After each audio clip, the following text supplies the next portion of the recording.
Welcome to Sira Farm, where we teach you various types of agriculture.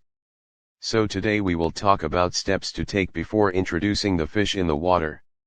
After watching this video, if you have any questions about the video, you can drop it in comments section and I will reply you immediately. Please, I want to subscribe to this channel and may God bless you.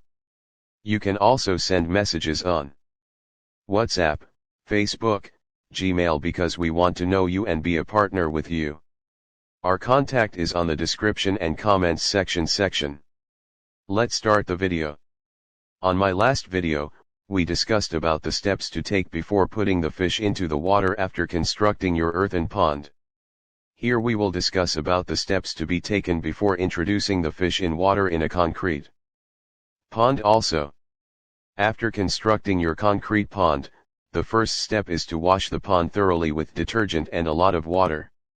This is to make the concrete pond free of toxins from the cement used in plastering the walls. After washing, you can pump in water into the concrete pond to an appreciable level and then leave it for a week to test for water leakage from any part of the concrete pond. During this time, some zooplankton would have grown in the water. If the zooplankton survive, it is sure that your fish will also survive in the concrete pond. After leaving it for a week, it is advisable to clean the pond with the water and then flush it out. You can then pump in fresh water, allow it for a few hours for oxygen to dissolve in it and then introduce the fish into the concrete pond by allowing them to swim from the basin into the concrete pond by themselves. Changing concrete pond water, the amount. Now, how often you change your concrete pond water does depend on the size of the pond itself. When it comes to smaller ponds, which here are classified as being under 5,000 gallons, you will want to change the water every single week, changing roughly 15% of the water each time. Larger ponds over 5,000 gallons in size require a weekly water change of 10%. Now, if you have a super heavy bioload in the tank, or in other words, lots of fish, you definitely want to stick to these numbers, but if you have a light bioload, for smaller ponds, a 10% weekly change should do, and for larger ponds, a 5% weekly change should be adequate. Either way, performing weekly water changes is essential. How to change concrete pond water? There are a few different methods of changing pond water, so let's go over each of them, as one might work better for you than another. Keep in mind that the first method mentioned here is the least recommended one, but for smaller ponds it does work alright.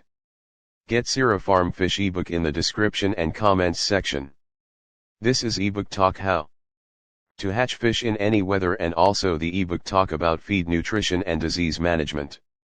So you don't have to worry if you are a beginner or you are planning to start fish farming business. Get Sira Farm Fishery ebook in the description and comments section. Method 1, for smaller pond. You can use a pump or siphon to drain the desired amount of water out of the pond. You can then use a hose to refill the pond to the ideal level.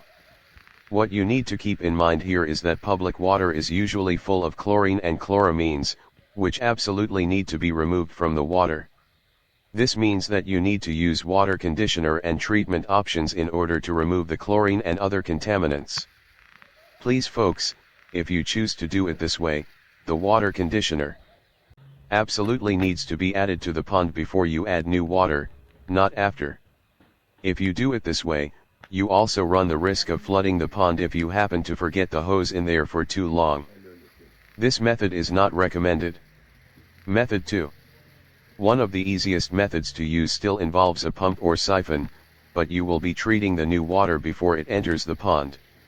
Either way, drain the desired amount of water out of the pond with a siphon pump. The difference between this method and the first one we went over is that here you will be preparing the water first, which in all reality is easier and safer for the fish. Measure how much water you will need to add back into the pond and put it in some kind of pool or container, or whatever else you have that can hold the necessary amount of water. Letting it stand will help chlorine and other chemicals dissipate, plus you have a safe place to add water conditioners and treatment options. After the water has stood for about 12 to 24 hours, you can then slowly pour it back into the pond. Remember guys, do not drain out the old water before the new water is ready to go. Method 3. The third method tends to be the easiest for the long term, but it does take time to set up, plus is costly too. First off, you will need an overflow drain, which is a device that allows water to escape the pond when it reaches past a certain level. You will then need a permanent water line installed that always has new water coming into the tank. You will need some kind of drip mechanism or trickle filter in order to slow down the water flow. The aim here is to change from 5 to 15% of the water per week, but you are doing so constantly, with a teeny bit of new water always coming in and a little bit always going out. Like we said, this method is best for larger ponds as it will cost a good deal of money and take a lot of work to set this water changing method up. However, once it is set up, you will never really have to do much work. Again, in terms of water changes, get Sierra Farm Fish ebook in the description and comments section. This is ebook talk how to hatch fish in any weather and also the ebook talk feed nutrition and disease management. So you don't have to worry if you are a beginner or you are planning to start fish farming business. Get Sierra Farm Fishery ebook in the description and comments section. Do you have any questions, suggestions, or other contributions?